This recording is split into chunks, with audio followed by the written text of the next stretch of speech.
er klar til at redde en anden person, hvis vedkommende falder om med hjertestop. Ellers viser vi her, hvordan det skal gøres.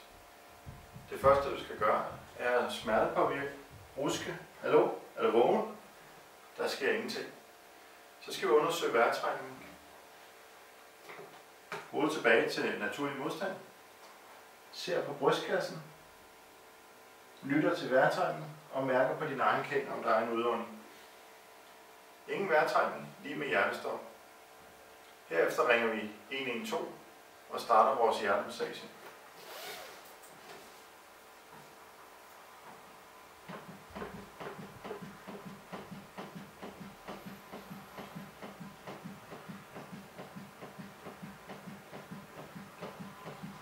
...25, 26, 27, 28, 29, 30.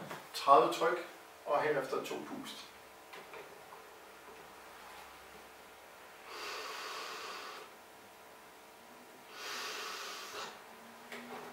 Tilbage igen. Tryk 30 gange.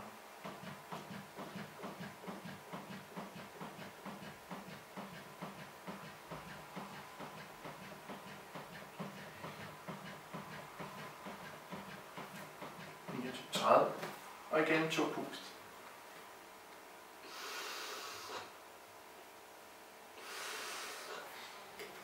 Sådan bliver du ved, indtil ambulancen kommer frem, eller der kommer livstegn.